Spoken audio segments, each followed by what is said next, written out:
Bismillahirrahmanirrahim. Assalamualaikum warahmatullahi wabarakatuh. Waalaikumsalam warahmatullahi wabarakatuh. Terima kasih saya sampaikan kepada Mas Fitu, Mbak Zara, dan Mas Alvan yang telah hadir pada pagi hari ini. Alhamdulillahirabbil alamin wassalatu wassalamu ala Rasulillah sallallahu alaihi wasallam untuk mengawali forum ilmiah pagi hari ini. Mari kita berdoa kepada Allah Subhanahu wa taala. Semoga kita diberikan ilmu yang bermanfaat, ya, dimudahkan semua urusan dan diberi kelancaran dalam menuntaskan tanggung jawab belajar. Berdoa mulai.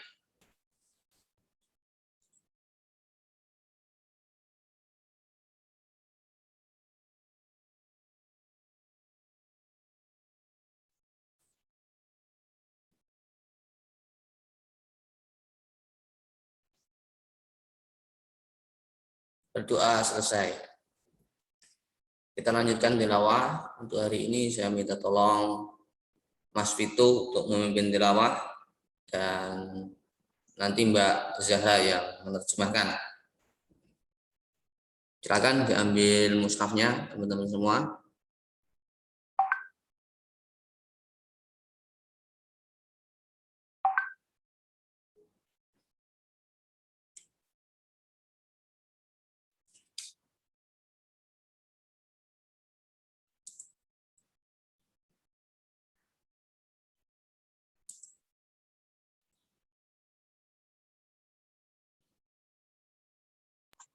Dimulai dari surat Al-Baqarah, Ustaz. Betul. Kemarin sampai ayat berapa kemarin?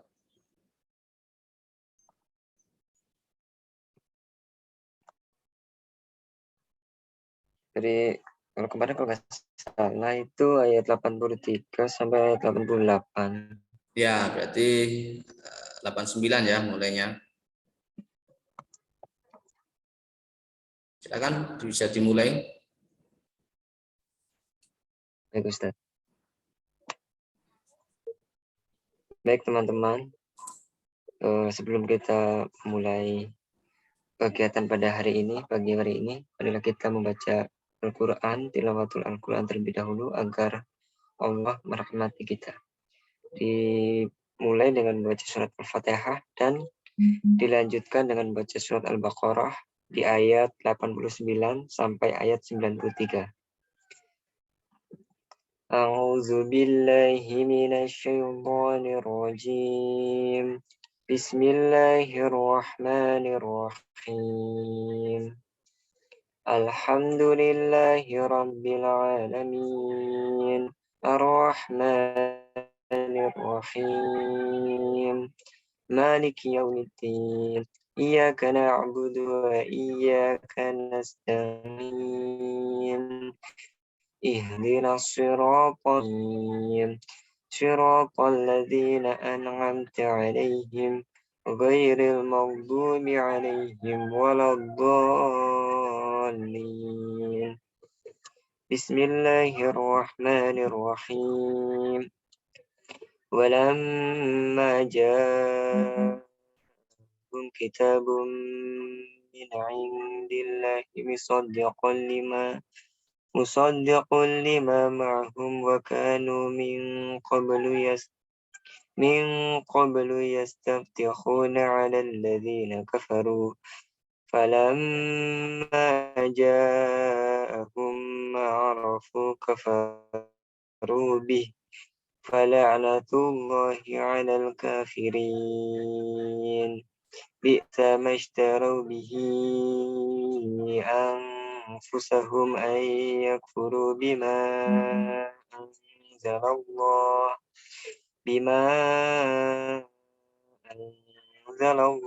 baghyan an yunazzilallahu min fadlihi ala man yasha'u min ibadihi faba'u bighadabin ala ghadab وللكافرين عذاب مهين وإذا قيل لهم آمنوا بما أنزل الله قالوا نؤمن بما أنزل علينا ويكفرون بما وراءه وهو الحق مصدقا لما معهم قل فلم تقتلون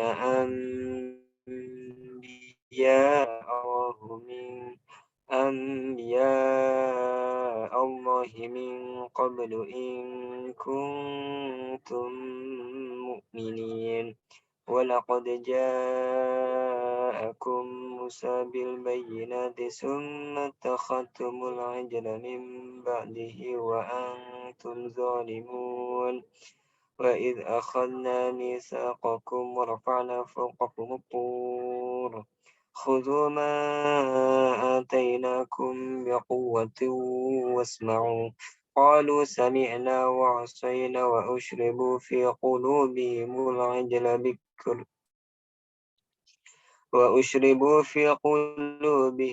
العجل بكفرهم قل بئس ما يأمركم به إيمانكم إن كنتم مؤمنين صدق الله العظيم.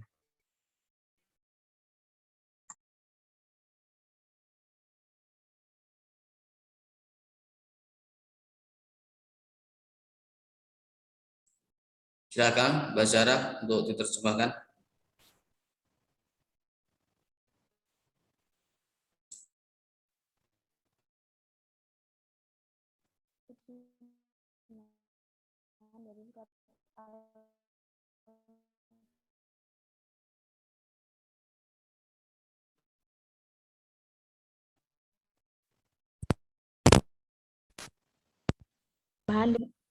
Pemilik hari pembalasan.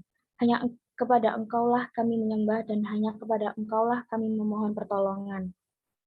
Bimbinglah kami ke jalan yang lurus, yaitu jalan orang-orang yang telah Engkau bernikmat, bukan jalan mereka yang murkai dan bukan jalan pula orang-orang yang sesat.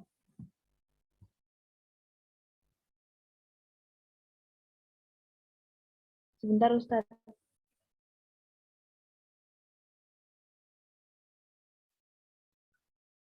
Al-Baqarah ayat 89 sampai ayat 93. Setelah sampai kepada mereka kitab Al-Quran dari Allah yang membenarkan apa yang ada pada mereka, sedangkan sebelumnya mereka memohon kemenangan atas orang-orang kafir, ternyata setelah sampai kepada mereka apa yang telah mereka ketahui itu, mereka mengingkarinya. Maka laknat ingkar. Buruk sekali perbuatan mereka menjual dirinya dengan mengingkari apa yang diturunkan Allah. Karena dengki bahwa Allah melihat di antara hamba-hambanya. Oleh karena itu, mereka menanggung kemurkaan demi kemurkaan. Kepada orang-orang kafir, ditimpakan azab yang menghinakan. Apabila dikatakan kepada mereka, mereka menjawab, kami beriman kepada apa yang diturunkan kepada kami. Mereka ikrar kepada apa yang setelahnya membenarkan apa yang ada pada mereka. Katakanlah Nabi Muhammad, mengapa kamu dahulu membunuh nabi-nabi Allah jika kamu orang-orang yang beriman?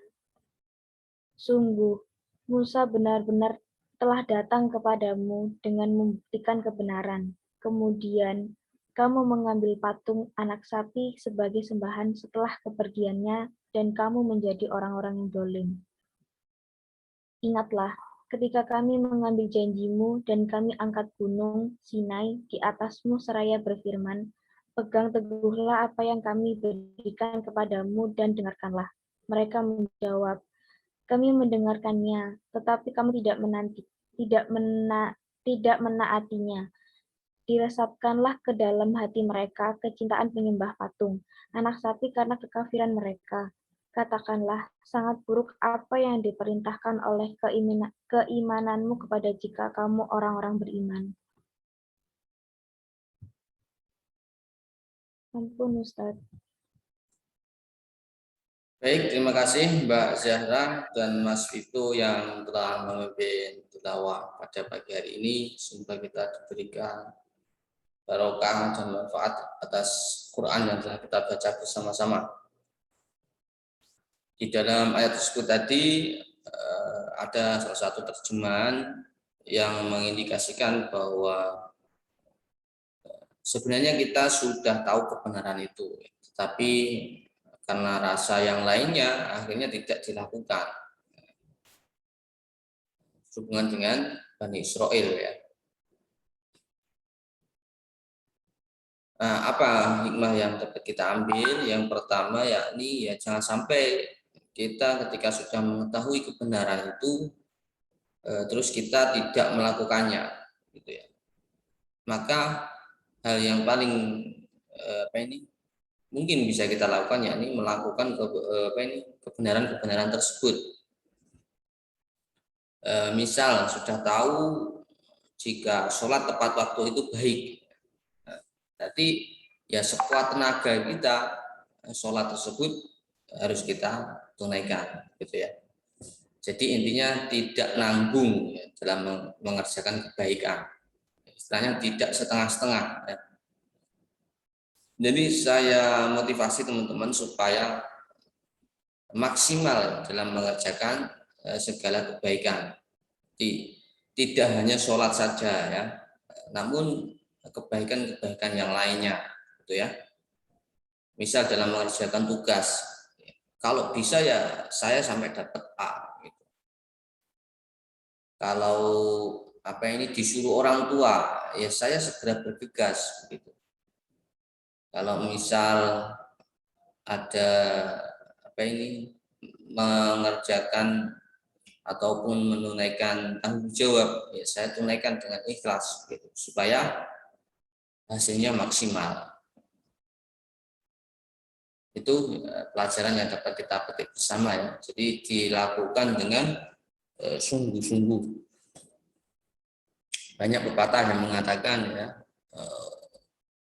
usaha tidak akan mengkhianati hasil, gitu, atau sebaliknya. Nah, itu mengindikasikan apa yang kita dapatkan adalah usaha kita. Tetapi dalam Islam memang kita tidak boleh ya, ini murni usaha saya. Oh iya, saya bisa dapat A ini ya karena kemampuan saya. Tidak demikian. Tetap hal yang paling utama pertama yang kita ucapkan adalah ini adalah karunia dari Allah Subhanahu wa taala yang dengannya saya bisa berusaha dengan sungguh-sungguh sehingga mendapat hasil yang maksimal.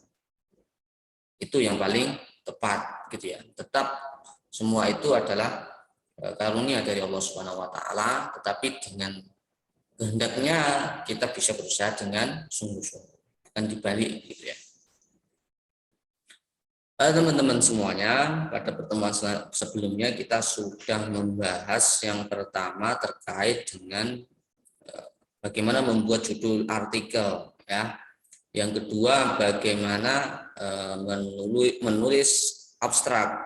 Yang ketiga, menulis latar belakang. Hari ini kita akan bimbingan langsung, ya.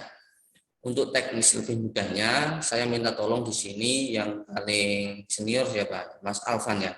Halo Mas Alvan. Tes.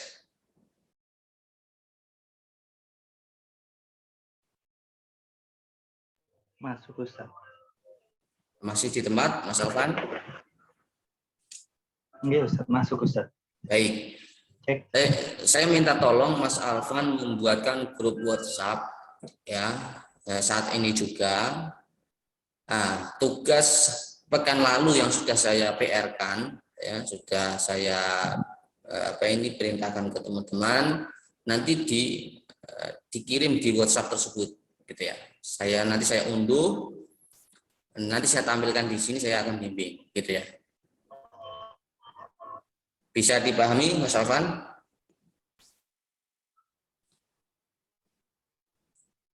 Tes. Maaf, Ustaz. Halo. Halo, sudah jelas instruksi saya, Mas Halo, Alvan? Ustaz. Cek. Ya, alhamdulillah Ustaz. sudah lumayan. Ustaz. Ya, Halo, Ustaz. ya silakan Mas Alvan. Ustaz, mohon maaf, Ustaz. Suara jenengan putus-putus, Ustaz, di saya. Oke, saya ulangi ya. Sekarang bagaimana? Jadi, Sudah jelas? Ustaz. Gitu. Jadi kurang tersampaikan. Oke. Karena nampaknya di Mas Alvan putus-putus, kita pindah ke Mas Vito. Halo Mas Vito. Tes. Halo Mas Vito. Ada di tempat?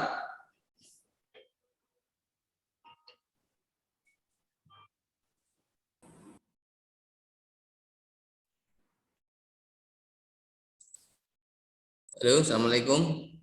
Mohon maaf saya terlempar ini. Baik, kita lanjutkan ya. Gimana suara saya? Sudah jelas, Mas Alvan?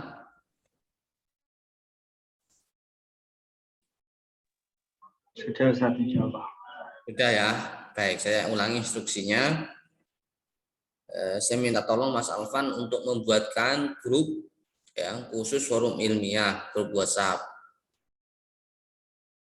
Yang kedua, tugas-tugas teman-teman semua yang sudah saya instruksikan di bulan sebelumnya, silahkan diunggah di situ. Itu ya. Sudah jelas, Mas Alvan?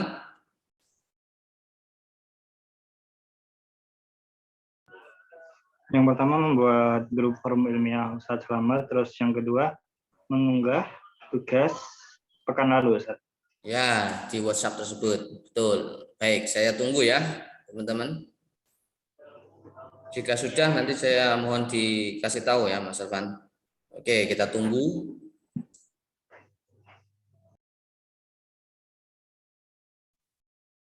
Sudah, Ustaz. Sudah ya, Mas Vito sudah. Mas Alvan sudah. Sudah, Ustaz. Alhamdulillah. Mbak Zahra? Sudah, Ustaz. Sudah. Mas Yazid? Sudah, Ustaz. Sudah. Ya. Terima kasih teman-teman ya. Kita langsung action ya, langsung praktek saja.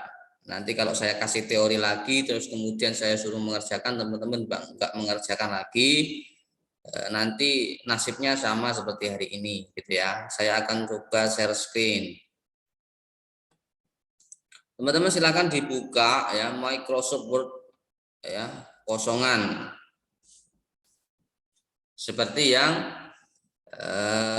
telah saya tampilkan ini. Itu aja ya, langsung.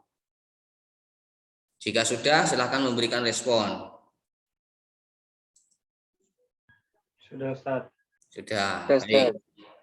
Terima kasih. Kita targetkan ya, kita menerbitkan artikel jurnal ya. Yang pertama harus dibuat adalah yang pertama judul. Ya, judul. Judul ini terdiri dari berapa kata? Ya. Ini saya tulis di bawahnya ya. Judul. Biasanya ya 10 sampai ya 15 kata. Terus ini jumlah katanya. Memuat berapa variabel ya? Ada misal 2 variabel minimal. Sebenarnya 1 variabel juga boleh. Ya, bergantung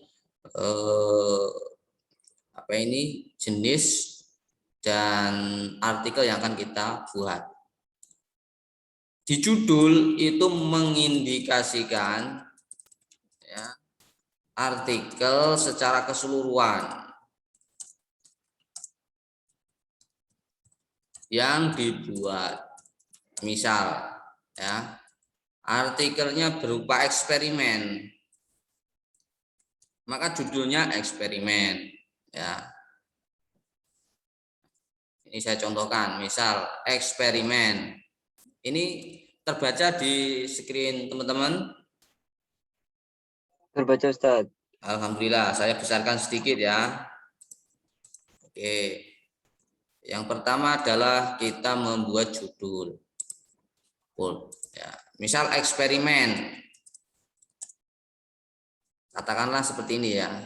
Judulnya contohnya pengaruh gaya belajar terhadap prestasi siswa.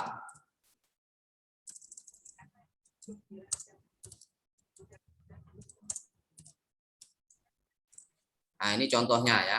Ini ada siswa sekolah dasar. Gaya belajar ini variabel 1. Nah, saya merahin. Prestasi siswa ini variabel 2. Jadi ini yang saya namakan variabel tadi ya. Nah, saya merahin. Misal judulnya adalah korelasi.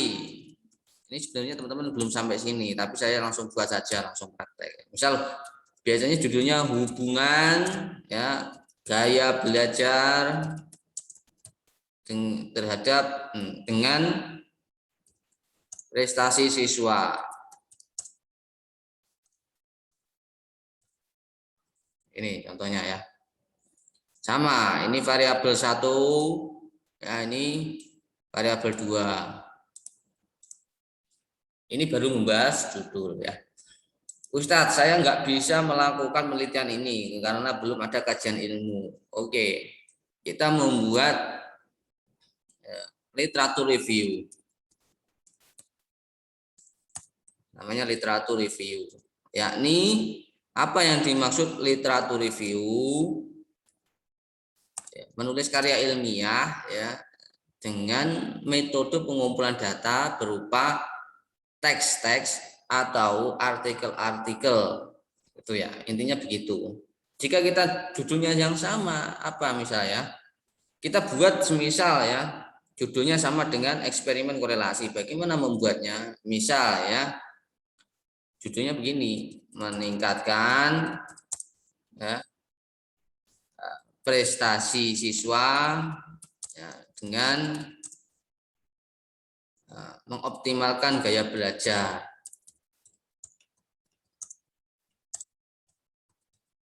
Ini judulnya ya.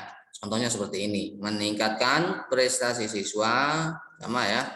Hanya saja saya balik variabelnya dengan gaya belajar. Ini judulnya. Jadi literatur review ya, ini sama nanti ya yang kita bahas terkait dengan prestasi siswa dengan gaya belajar. Gitu. Nah, berarti silakan teman-teman dibuat langsung saja buat judul. Ini jumlah katanya berapa? 1. Nah, kita tinggal blok saja. Nah, ini ada 7 kata. Apakah boleh? Boleh ya. Singkat juga boleh. Enggak harus 10 atau sampai 15. Ini perkiraan ya rata-rata. Tapi misal judulnya singkat seperti ini apakah boleh? Boleh, Ustaz. Silakan teman-teman dibuat langsung saja. Tertarik mau menulis apa? Itu ya. Kita langsung praktek saja. Saya kasih waktu ya 1 menit untuk menulis judulnya.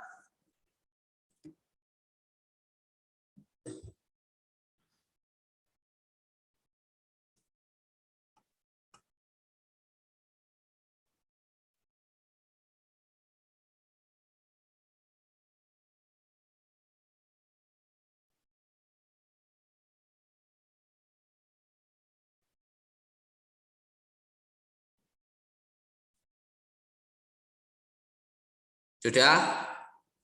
Jika sudah, silakan teman-teman memberikan respon.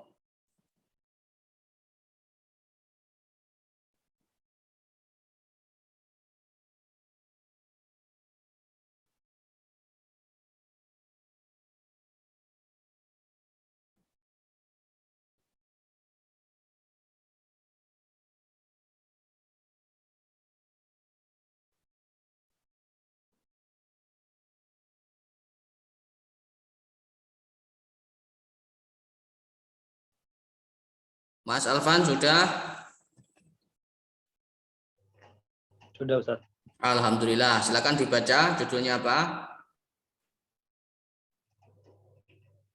Perbandingan pendidikan ilmu pengetahuan sosial di Indonesia dengan Hong Kong.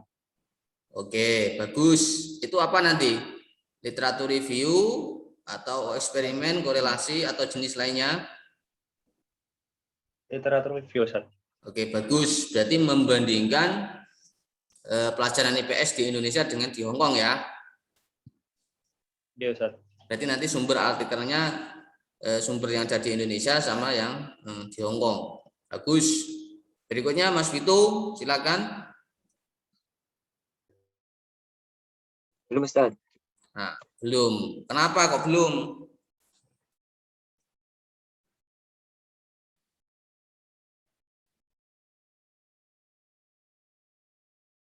Halo? Mas Yazid? Mencari, Ustaz. Masih membuat. Oke, baik. Berarti harus jadi loh ya. Nanti dikumpulkan hari ini biar bisa dikembangkan. Bulan berikutnya kita sudah selesai semua ya. Oke, saya lanjutkan ya. Teman-teman sambil mikir judul kita lanjutkan. Berikutnya unsur berikutnya yakni setelah judul biasanya adalah abstrak atau intisari.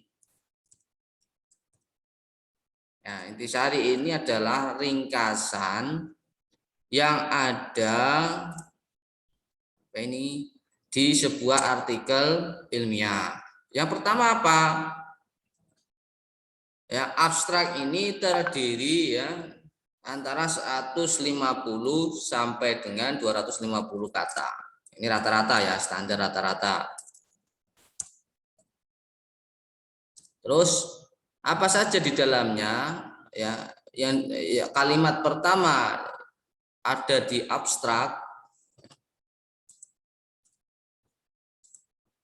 Nah, ya, ini adalah masalah ya, justifikasi masalah. Apa yang dimaksud justifikasi masalah? Ini biasanya kesenjangan ya. Senjangan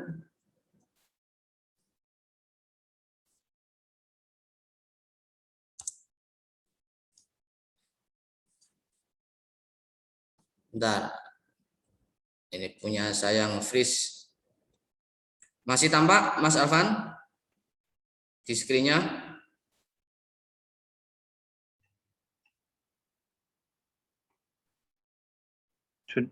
Sudah, Ustaz. Oke. Tampak, Ustaz.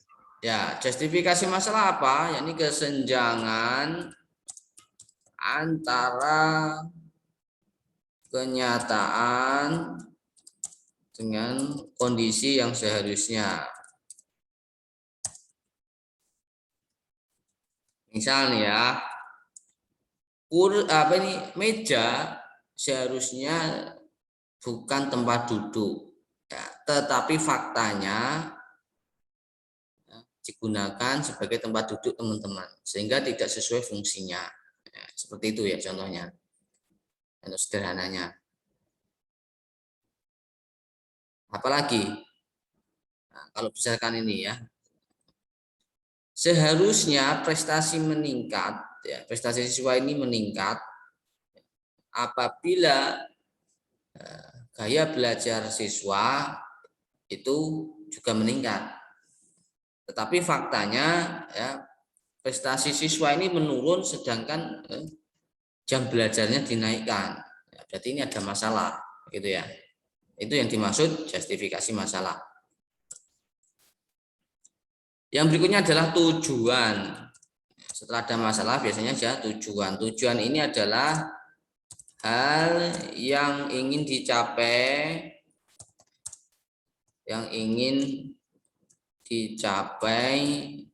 dalam artikel.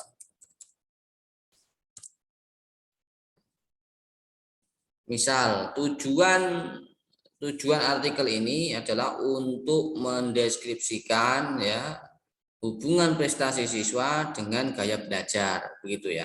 Jadi berkutat di judul ini, misal. Yang namanya deskripsi berarti ya lengkap, gitu ya. Prestasi siswa seberapa ukurannya, terus kemudian gaya belajarnya bagaimana, kemudian hasilnya seperti apa, begitu. Itu yang ingin dicapai dalam artikel ini. Yang keempat, ya setelah ada tujuan, biasanya metodologi. Metodologi penelitian, ya. Biasanya ada apa saja di dalamnya, ya. Biasanya ada dijelaskan di abstrak biasanya ya, jenisnya apa, ya, jenisnya tadi literatur review, berarti literatur review. Metode subjeknya siapa? Subjek ya, siswa SD kelas 5 ditulis di situ ya. Setelah subjek ya, metode pengumpulan data. Metode pengumpulan datanya apa? Ya, biasanya pakai, karena tadi adalah mereview artikel ya, di Mas Alvan contohnya, ya berarti metode pengumpulan datanya adalah lembar apa ini? Identifikasi artikel. Ya. Setelah metode pengumpulan data apa? Instrumen pengumpulan data. Instrumennya pakai apa? Ya pakai daftar atau lembar ya, yang di situ bisa mengidentifikasi sebuah artikel, gitu ya. Setelah instrumen pengumpulan data sudah, ya adalah teknik analisis data. Pakai apa? Ya bisa kualitatif, kuantitatif, sesuai dengan kemampuan teman-teman. Nanti saya contohkan sebuah artikel ini, gitu ya. Setelah metodologi penelitian sudah, ya biasanya adalah hasil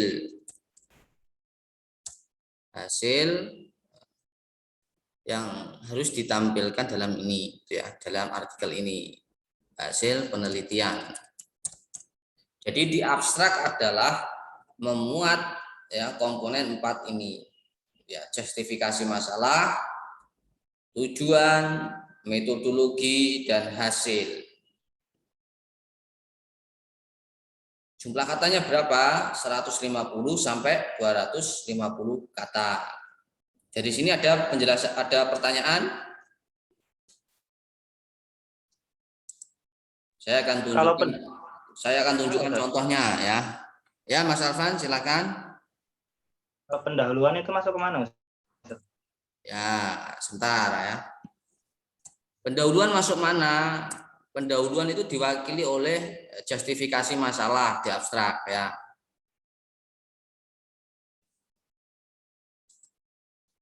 Pendahuluan di bawah ya. Strukturnya tersendiri nanti.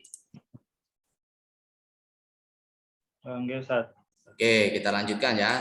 Saya akan tunjukkan abstraknya ya. Contoh abstrak.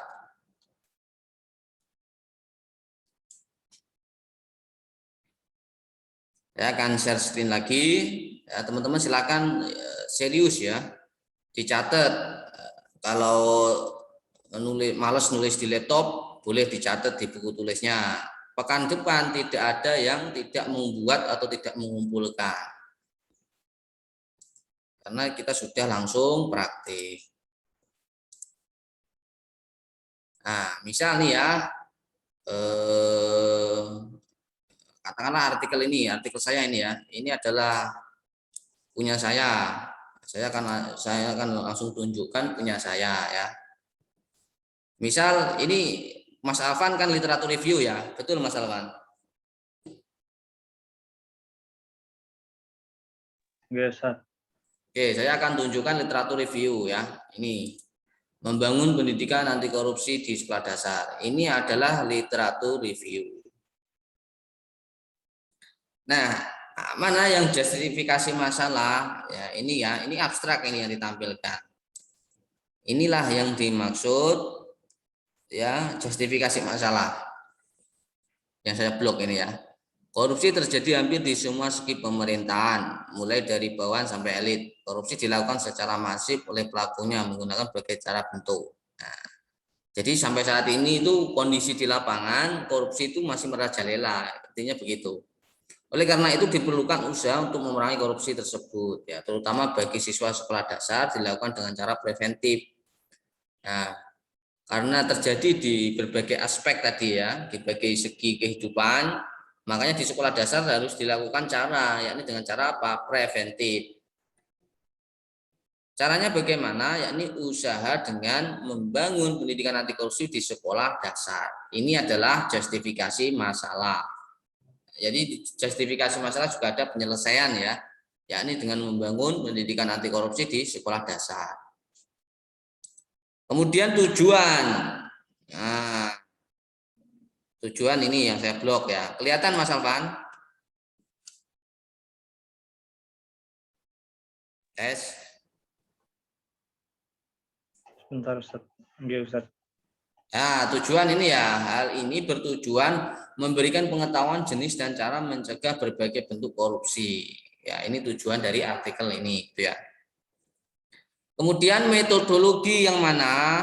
Ya, unsur berikutnya tadi kan ada metodologi. Nah, metodologi ini.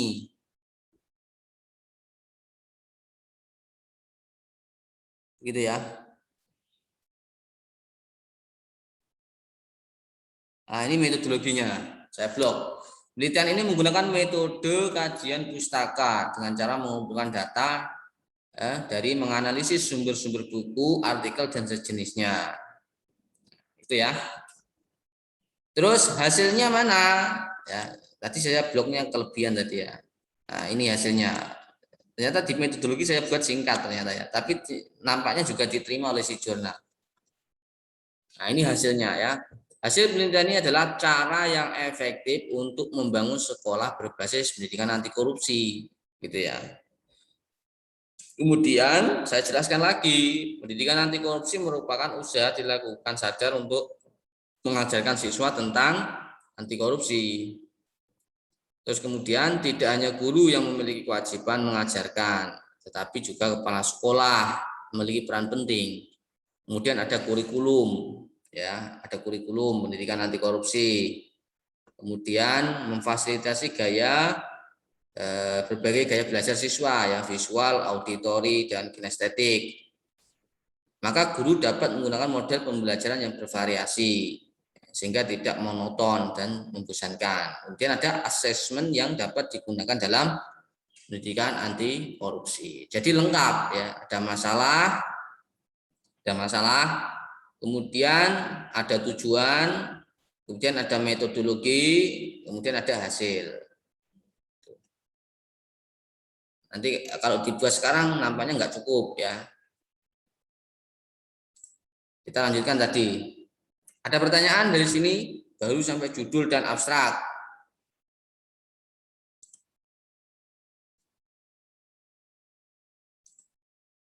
Jika sudah jelas, silakan memberikan respon.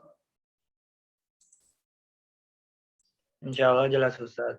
Oke, kita lanjutkan ya. Kita masuk tahap ke struktur artikel.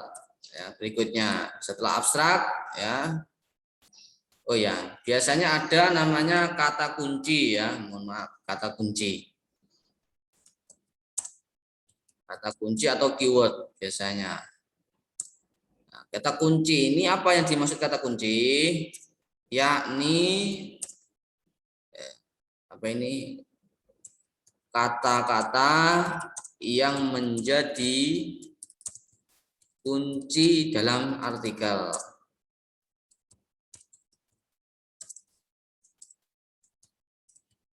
Contohnya apa? Ya, kita kembali ke judul ini ya. Berarti ini apa ini? Kata kuncinya. Yang pertama yakni ya, berarti gaya belajar. Kata kunci yang pertama ya. Terus kemudian yang kedua apa? Prestasi siswa. Prestasi siswa. Itu. Terus kemudian kata kunci yang ketiga apa? Ya, siswa sekolah dasar atau sekolah SD gitu aja ya, sekolah dasar. Jadi 3 ini kata kunci jika judulnya ini. Ada pertanyaan?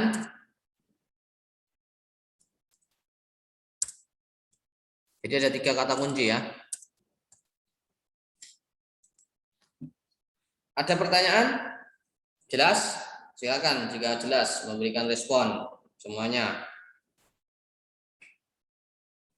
Bagus.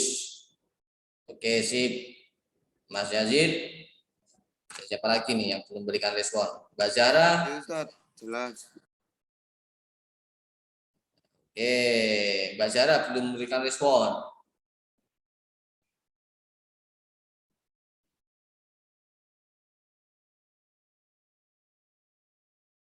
Oke, kita lanjutkan ya. Nanti kan sampai pukul 8. Berikutnya struktur artikel yang ada yakni adalah latar belakang. Latar belakang atau biasanya disebut pendahuluan. Apa saja yang harus ada di pendahuluan ya supaya teman-teman ini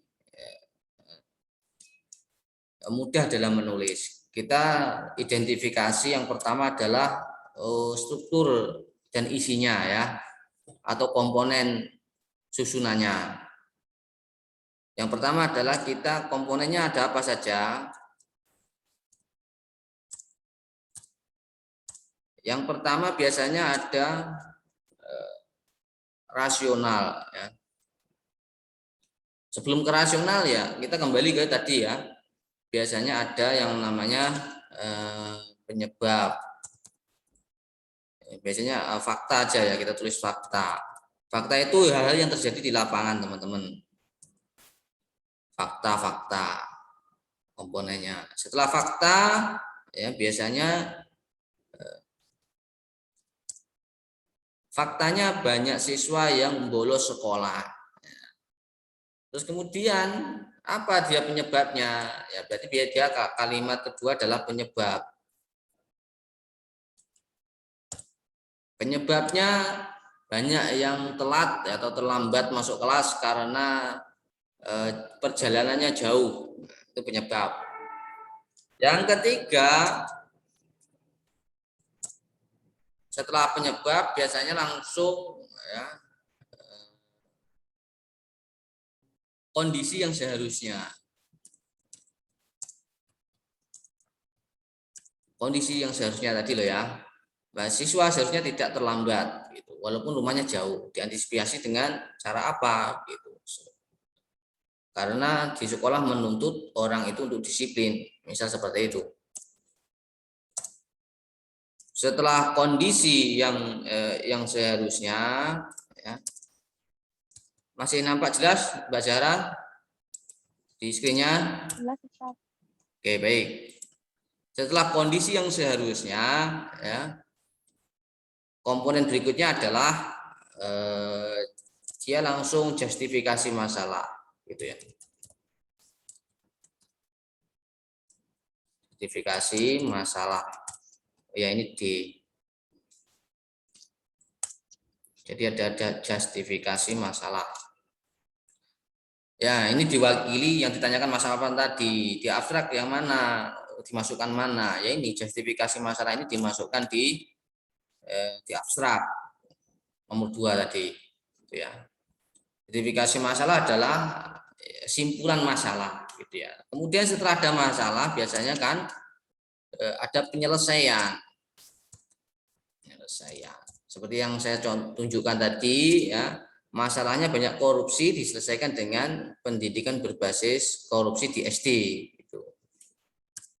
Biasanya ada dukungan setelah penyelesaian, kemudian ada penguat penyelesaian tersebut. Biasanya yang namanya penguat dia bisa menguatkan penyelesaian yang kita usulkan. Istilahnya dukungan ya, yang dapat menguatkan. Misal saya sakit kepala, saya minum tidak minum obat kimia, tetapi minum jeruk anget misalnya. Mengapa saya milih jeruk anget? Ya dukungannya ya karena jeruk anget rasanya tidak pahit, ya enak, saya lebih cocok seperti itu. Itu yang dimaksud dukungan.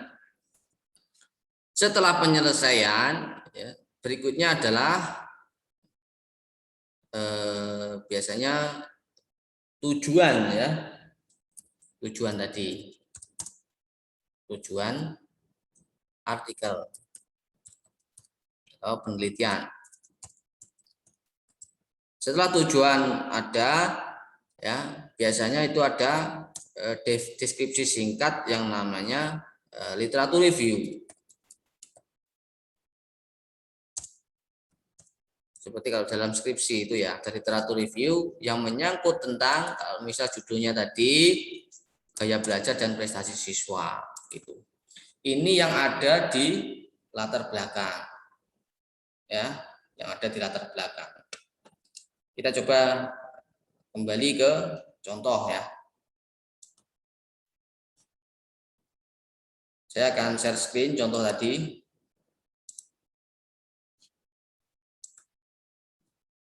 Sudah nampak di screen Mas Alvan?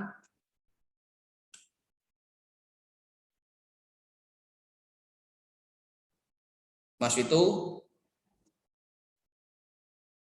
Oke, sip. Baru muncul, Ustaz. Baru muncul, sip. Coba saya klik tadi ya, artikel kelanjutan tadi. Ini artikel saya yang berhasil dipublikasikan di UNJ. Ya. Coba kita klik. Mohon bersabar, kita tunggu. Nah, sudah muncul nih ya. Langsung aja kita klik PDF-nya. Nanti teman-teman juga mencari jurnal ya. Ini kita tentukan belakangan saja. Kita buat artikelnya terlebih dahulu. Kalau sudah jadi, nanti saya akan bimbing lagi bagaimana mempublikasikan. Kita lihat PDF-nya.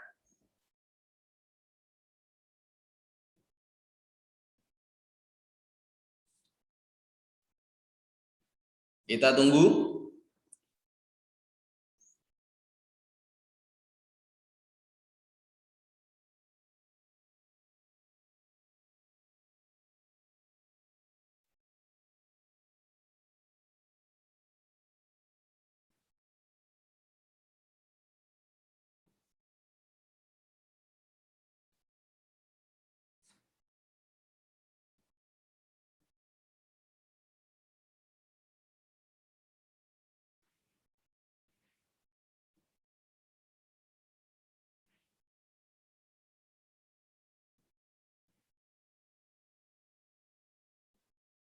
Sudah nampak?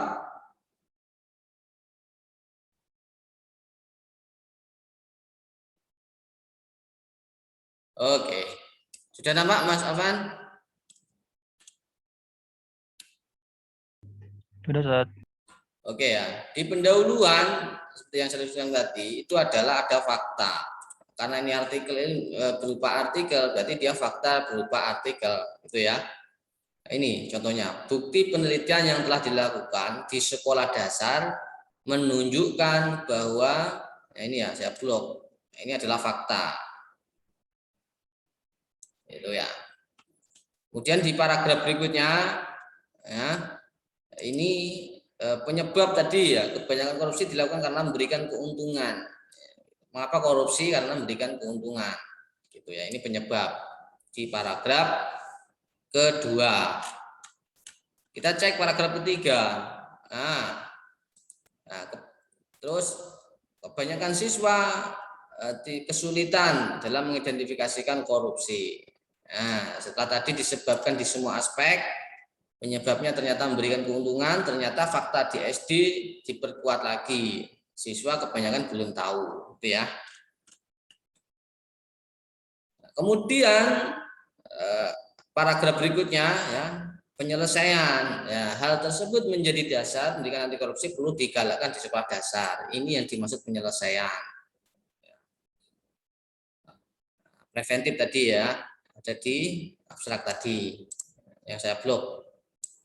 Ini ya, saya blok. Ini adalah penyelesaian. Paragraf berikutnya setelah diselesaikan ya, kemudian ini paragraf di dalam paragraf ini ya, hal ini kemudian didukung oleh nih pendapatnya Vaknin ya. Tadi penyelesaian yang ini yang dinamakan pendukung tadi ya. Hal ini bertujuan mengurangi tingkat korupsi menurut Vaknin. Di sisi lain ya, harus mencapai target. Jadi ada dua pendukung ya dalam artikel ini gitu. Ini yang ada di tujuannya yang mana ya? Tujuannya sudah dideskripsikan dalam artikel tadi gitu ya. Ya ini untuk preventif tadi gitu ya. Memiliki level. Nampaknya di jurnal ini tidak dijelaskan secara eksplisit gitu ya, harus nampak ditulis gitu. Tapi tak masalah gitu ya. Nanti kalau si jurnal tersebut ternyata membutuhkan ya kita revisi sesuai kebutuhan. Gitu ya. Ini contoh susunan yang ada berdasarkan artikelnya. Terus bagaimana Ustadz? Saya akan coba share lagi cara taktis dalam membuat latar belakang. Karena ini berupa susunan paragraf-paragraf. Yang pertama yang harus dilakukan adalah ya membuat kerangka karangannya.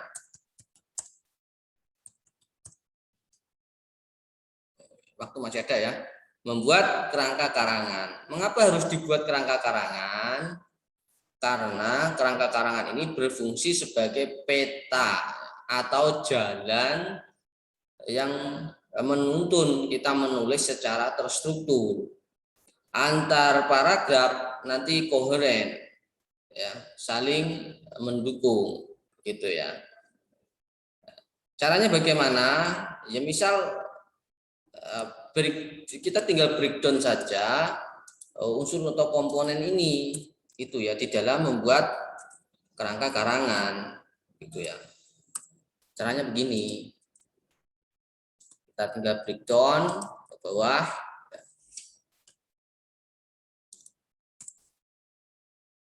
Nah, urutan ini ya A sampai G itu nanti sebagai struktur kalimat kita di dalam kita membuat latar belakang atau pendahuluan.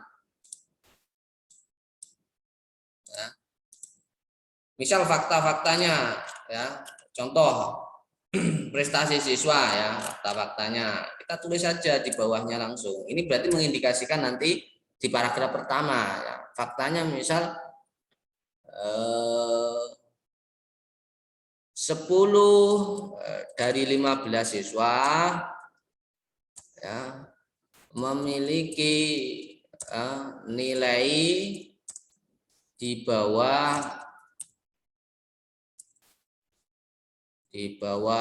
KKM. Nah, ini kan prestasi belajar ya. Ini fakta pertama. Saya tulis angka 1 saja ya. Ini fakta pertama. Nanti sebagai menulis berikutnya ya. Fakta kedua ya, belum ada siswa yang mendapat prestasi tingkat kecamatan atau kabupaten. Nah, ini faktanya ya. Begitu. Jadi dibuat kerangka karangannya supaya terstruktur dalam menulis. Penyebabnya apa? Ya. Penyebabnya nanti ditulis juga ya. Contoh penyebabnya ya, belajar siswa tidak dikontrol oleh guru atau orang tua ya. Tidak dikontrol. Misal seperti itu. Penyebab yang kedua ya, kebanyakan siswa tidak belajar di rumah. Di rumah ya. Karena mereka keasikan membantu orang tua, misal begitu ya. Nah, mereka keasikan membantu orang tua, dan penyebab-penyebab yang lainnya. Ini dibuat sama ya, dibuat sama. Di C, kondisi yang seharusnya bagaimana? Ditulis 1, 2. Penyelesaian ditulis juga 1, 2. Gitu. Dari latar belakang pendahuluan, ada pertanyaan? Jika ada, silakan. Jika sudah paham, silakan memberikan respon. Ustaz izin bertanya. Silakan, Mas Alvan. Kalau misal judul saya kan tentang perbandingan ya Ustaz. Nah penyebabnya itu maksudnya gimana Ustaz? Menghubungkannya dengan judul saya Ustaz. Yang bagian mana? Penyebab apa Ustaz? Yang apa ini? Faktanya. Ditulis di faktanya. Kalau fakta sudah ada mungkin Ustaz. Fakta sudah ada. Yang ini Ustaz. Yang bagian yang mana? Langsung aja. Saya penyebab bantu. Ustaz. Penyebab. Di penyebab ya. Penyebabnya apa? Ya dari fakta tersebut diuraikan Mas. Ya misal ya di Hong Kong ya. Tadi di Hong Kong benar ya? Iya Ustaz. Ya, prestasi siswa naik. Siswa naik ya karena apa ini fasilitas lengkap mungkin ya. Fasilitas belajar lengkap. Sedangkan di Indonesia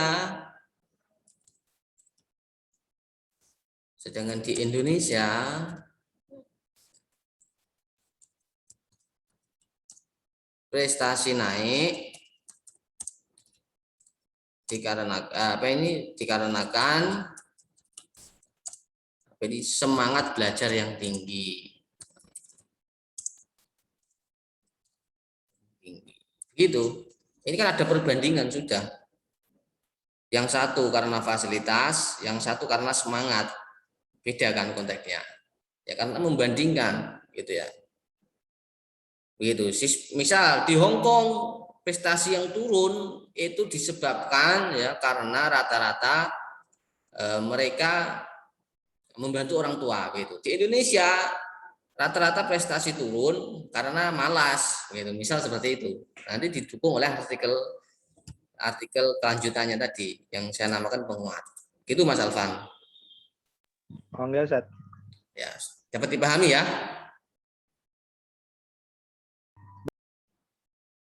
Oke, kita lanjut. Teman-teman, jika sudah paham silakan memberikan respon ya. Bisa jempol, bisa tepuk tangan. Kalau belum yang mana silakan ditanyakan.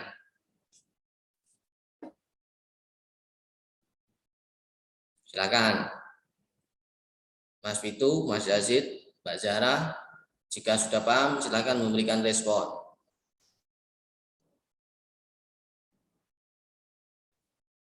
Oh enggak bisa memberikan respon. Saya tanya. Oh, Mas Yazid sudah. Mas Fitu gimana? Paham?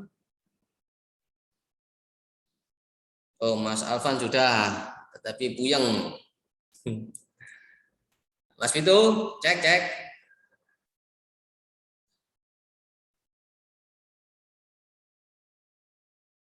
Mbak Zahra bagaimana? Halo Mbak Zahra, apakah ada di tempat? Ya Ustaz. Sudah paham? Insya Allah. Oke. Jikalau nanti kesulitan ya, teman-teman jika perlu kesulitan menulis, misal khusus yang angkatan 2021 ini kan mungkin berat ya dalam menulis. Nanti silakan kelompokan saja dengan seniornya ya, misal Mas Yazid dengan Mas Vito, Mbak Zahra dengan Mas Alvan gitu ya. Jadi dikerjakan berdua. Jadi nanti belajar dari kakak angkatan ya. Setelah latar belakang apa tadi? Kan tujuan literatur view sudah ada di sini semua ya. Berarti langsung ke metodologi penelitiannya. Ya. Yang ketiga langsung metodologi penelitiannya.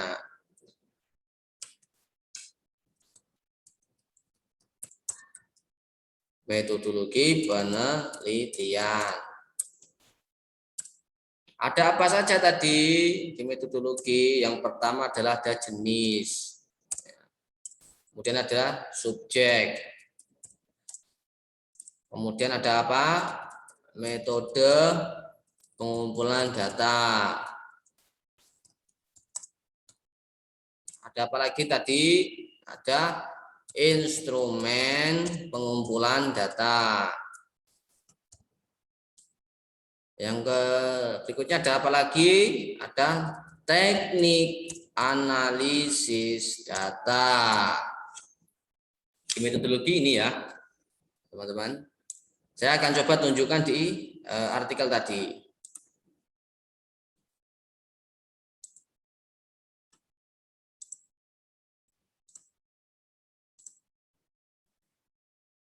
Sudah nampak Mbak Zahra, Mas Alvan? Sudah, Ustaz. Sudah ya, alhamdulillah. Nah, ini jenisnya apa? Nah, ini sudah jelas ya, menggunakan literatur review. Kemudian, oh ya, prosedurnya bagaimana? Dengan cara mencari data-data di sumber berupa buku, jurnal, dan majalah. Nah, ini ya kelanjutannya. Kemudian dijelaskan metode penelitian kajian pustaka bertujuan untuk menemukan, menganalisis, mengklasifikasi, mensintesis, dan menyimpulkan sumber-sumber ilmiah untuk menemukan jawaban atas permasalahan. Nah, ini tahapan. Oh ya, berarti nanti ada tahapan ya. Di unsur-unsur tadi ada tahapan dalam melakukan penelitian literatur review. Nah, di sini tidak ada teknik analisis datanya tidak disebutkan ya, tetapi di jurnal ini diterima ya, berarti ya nggak apa-apa begitu ya. Tetapi yang saya sarankan seperti yang unsur kelengkapan tadi ya, minimal harus ada. Tapi kalau artikel tersebut ternyata menerima yang kurang seperti ini, dia mengeliminasi analisis, nggak apa-apa ya, teman-teman. Yang penting bisa terbit, intinya begitu. Dari sini ada pertanyaan? Jika ada pertanyaan, silakan. Jika tidak ada, silakan memberikan reaksi. Tepuk tangan boleh, jempol boleh.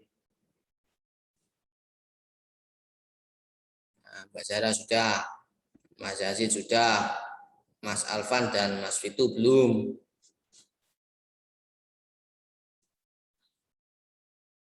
Baik, kita lanjutkan ya.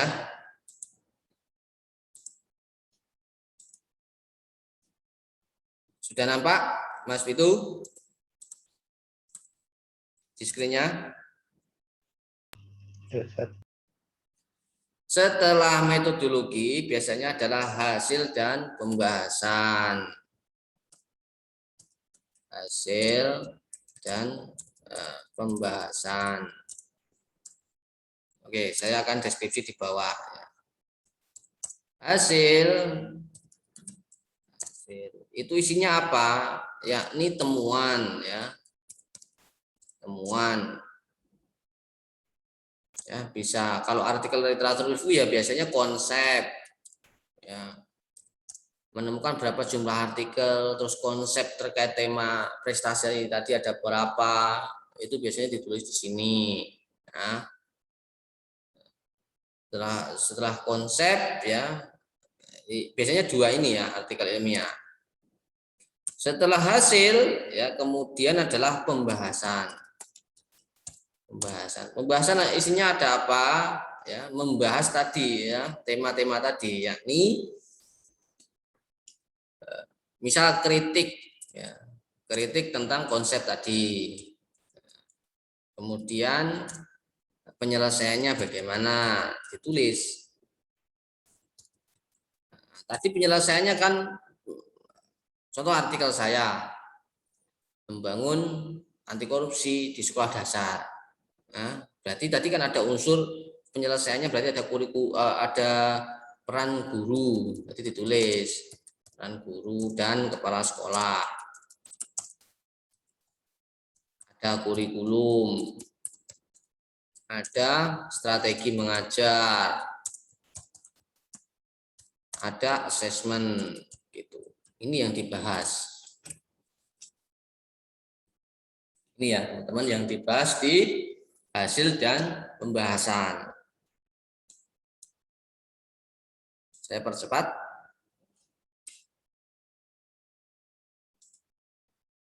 Saya tunjukkan di tadi ya, contoh artikel tadi. Sudah nampak di screen Mas Fitu?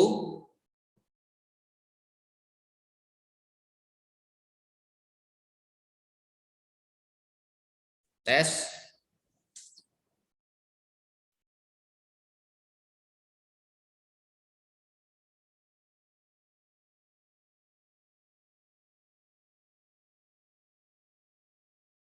Halo Mas Fitu. Mas Alvan, sudah nampak Mbak Zara? Sudah, Ustaz. Alhamdulillah. Kita lanjutkan ya. Nah ini ya hasil dan pembahasan. Saya langsung klasifikasikan hasil itu berdasarkan penyelesaian. Ya, tadi kan menyelesaikannya anti korupsi di sekolah dasar. Saya uraikan yang pertama adalah strategi dalam membangunnya. Saya deskripsikan. Buat subpoinnya berarti ya. Kemudian saya deskripsikan kurikulumnya. Saya tulis. Untuk menulis ini dibuat kerangkanya ya, teman-teman. Seperti menulis di bab 1 tadi. Setelah kurikulum, kita lanjutkan konsep pembelajaran anti korupsi. Saya jelaskan langsung. Nah, ini deskripsinya. Nah, terus kemudian lahirlah konsep itu ya, skema membangun pendidikan anti korupsi di sekolah dasar tadi, gitu ya. Tadi kan menyusun kurikulum, silabus, RPP, melaksanakan pembelajaran, kemudian dilakukan asesmen, evaluasi, kemudian didukung oleh lingkungan masyarakat. Ini yang dinamakan konsepnya. Karena literatur review. Nah, sudah berarti ya. Sesederhana itu. Berikutnya setelah hasil dan pembahasan, apa berikutnya? Yakni, saya share lagi ya. Simpulan.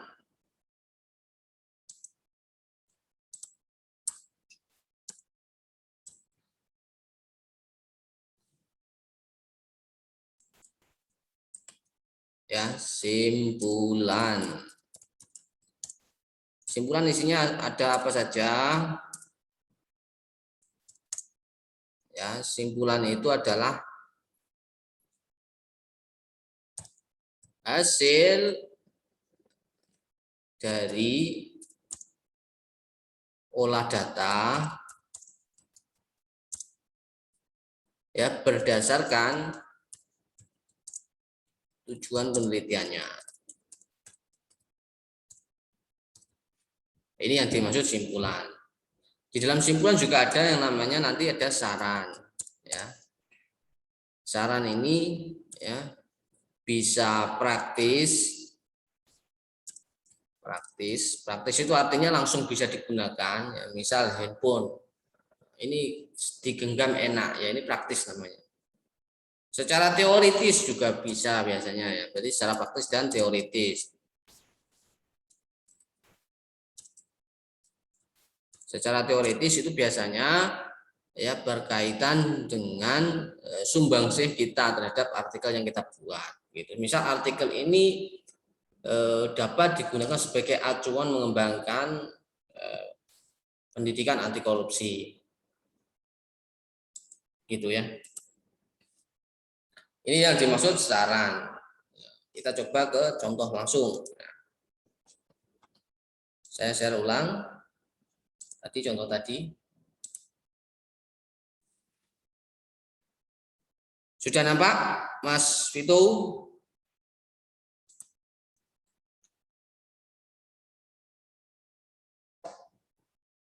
Tes, Mas Witu, Mas Yazid, sudah nampak di screen-nya? Sudah, Ustaz. Alhamdulillah. Selanjutnya adalah simpulan ya.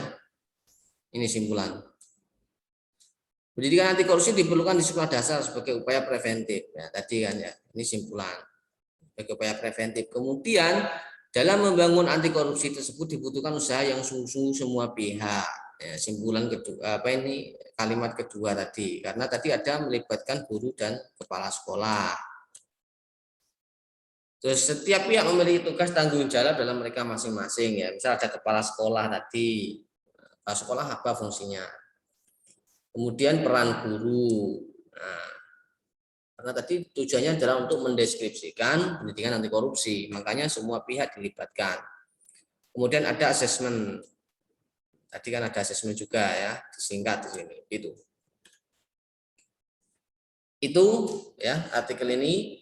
Kemudian kalau sudah ditulis daftar pustaka yang menjadi kajiannya, apa ini kajian kita di dalam artikel ini. Misal tadi saya mengutip pendapatnya siapa ini? Nah, ini ya, Gadimi. Kita tulis di bawah Gadimi. Mana ini? Ah, ini Gadimi. Ditulis di bawahnya.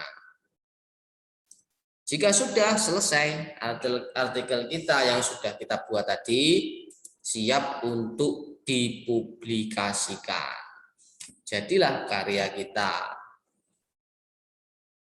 Alhamdulillah waktu sudah menunjukkan 8:06. Ada pertanyaan secara umum? Saya persilakan teman-teman.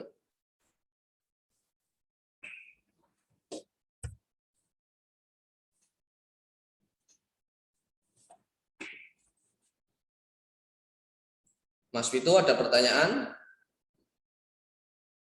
Cukup? Enggak ada. Mas Alvan?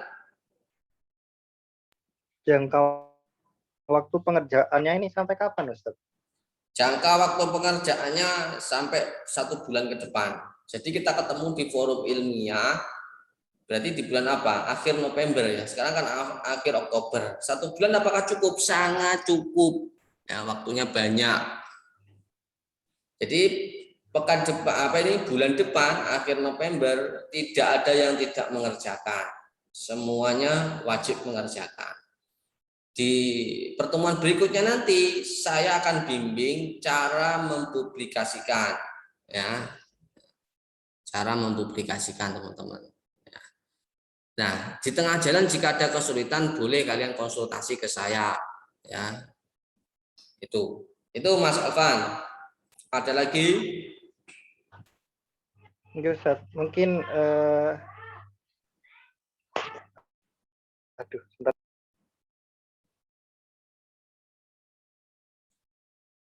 Oke, Mas Yazid sudah paham? Ini Ustaz, mungkin untuk angkatan 2021 kan masih belum ada tugas-tugas seperti penyusunan artikel ini, mungkin mereka butuh ide untuk judul-judul gitu, Ustaz. Mungkin lebih dikecilkan lagi, Ustaz. Wes gini saja. Lingkupnya, Ustaz. Ya, gini saja Mas Alvan. Atau apa gitu. Untuk Mas Ahmad Yazid dan Mbak Zara Bella tidak berkewajiban ya, bisa bergabung di kelompoknya Mas Vito atau Mas Alvan. Langsung saya bagi aja ya. Mas Vito sama Mbak Zahra ya kelompoknya dalam membuat artikel ini. Mas Yazid sama Mas Alvan. Itu ya.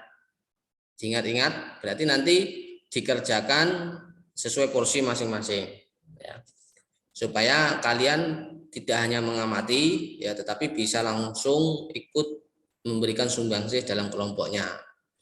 Jadi ada 2 kelompok. Yang pertama kelompoknya Mas Alvan, anggotanya Mas Yazid. Kelompok 2 artikelnya Mas Vito dan Mbak Zahra. Ada pertanyaan? Oke, Ustaz. Oke, sudah jelas ya. Jadi bulan depan tidak ada yang tidak mengerjakan. Artikel ini dikerjakan 1 bulan ya. 1 bulan itu banyak, ada 30 hari ya. Yang menjadi permasalahan teman-teman mungkin tidak mengerjakan sehingga nggak selesai-selesai. Kalau dikerjakan pasti selesai. Itu ya. Nah, di pertemuan berikutnya nanti akan saya bimbing bagaimana teman-teman mempublikasikan. Gitu ya. Baik, silakan menampakkan wajah teman-teman ya, yang karena saya mau tutup, yang masih off cam, di on cam kan.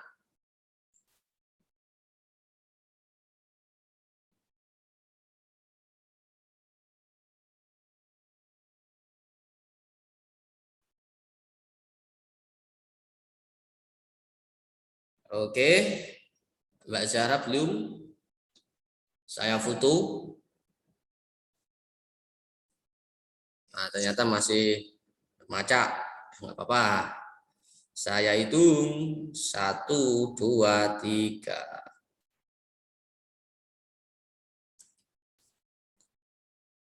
Cukup. Itu yang dapat saya sampaikan. Saya ucapkan terima kasih dan mohon maaf. Pesan saya yang pertama, silahkan dikerjakan sampai di daftar pustaka ya. Jadi tidak ada yang tidak mengerjakan. 1 bulan ke depan kita akan bimbing, saya bimbing untuk cara mempublikasikan. Jadi nanti sampai di November kita tinggal tunggu artikel tersebut terbit, gitu ya. Itu saja teman-teman semuanya. Mari kita akhiri dengan istighfar dan doa kafaratul majelis. Astaghfirullahaladzim. Subhanakallahumma wa bihamdika asyhadu an la ilaha illa anta astaghfiruka wa atubu ilaik. Terima kasih. Saya tutup. Assalamualaikum warahmatullahi wabarakatuh. Waalaikumsalam warahmatullahi wabarakatuh. Saya N ya.